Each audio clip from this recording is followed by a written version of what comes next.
many expenses in patent litigation. This will play itself out over future years, but that is one of the readings of what the United States Supreme Court has done, and in fact there is amazingly open hostility now between the Court of Appeals for the Federal Circuit, the specialized patent court in the U.S. Supreme Court, and the Chief Judge of the United States Court of Appeals for the Federal Circuit publicly says and insists that he can be quoted on it, that opinions of the U.S. Supreme Court indicate people who know nothing about patent law.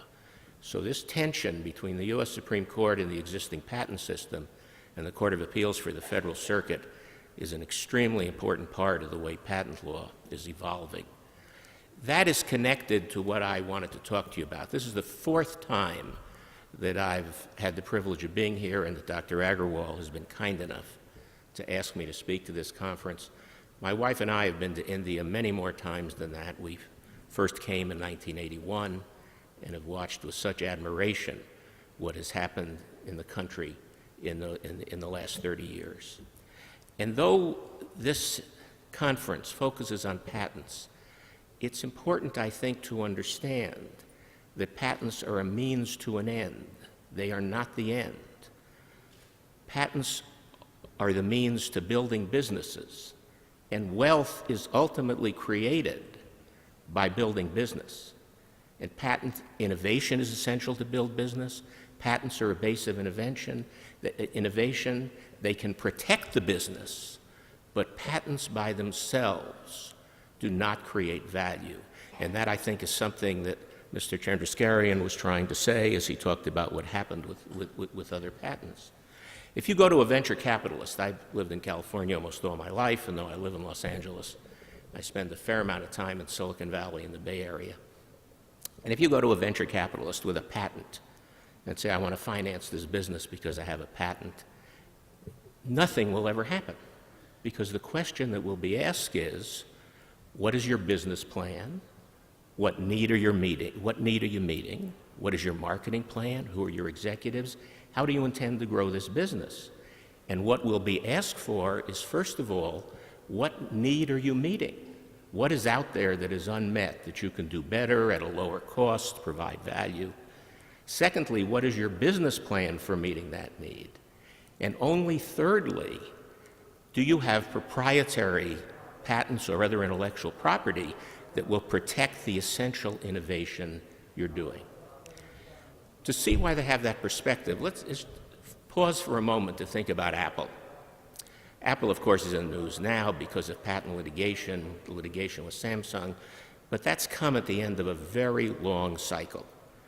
How did Apple move from being close to bankruptcy in 2001 to 11 years later being the most valuable company in the world, worth hundreds of billions of dollars? Suppose a different scenario.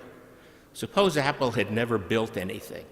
Suppose all they'd done is filed patents, and other people had done it, and they sued for patent infringement. Would they get hundreds of billions of dollars in damages? Of course not.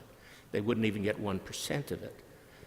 The reason Apple became the most valuable company in the world is not because of their patents, which they use defensively to prevent competition after they succeed, but because of the innovation that they developed outside what they could protect through intellectual property.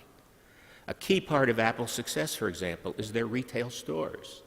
I don't know if any of you have been in Apple retail stores. They're the most successful retail operation in the history of merchandising, larger per square foot revenue than anyone has ever seen. The retail stores have no intellectual property. They were just thought through as a marketing device, finding out what experience customers wanted in the store, how to train the salespeople to meet that experience. And you go to many Apple stores in the United States, you have to stand in line to get in the store. The technology is a driver, but it's the innovation and the overall business plan that did it.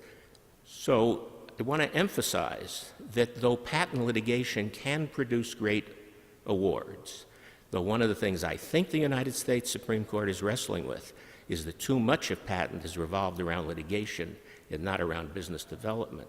The reason you seek patents is to build businesses. And in order to build businesses, you need culture and training that leads to the building of the business. What kind of culture do you need? The most important part of the culture that you need is the culture that takes risks. If you go up to Silicon Valley, the most remarkable thing is the extent to which the valley in its culture values people who have failed. Failure is not a disgrace. Failure is a mark of experience. If you talk to the angel investor community, the individuals who provide funds for startups and the venture capitalists, they understand that 9 out of 10 of their investments may fail, or maybe 7 will fail and 2 will break even. 1 will succeed.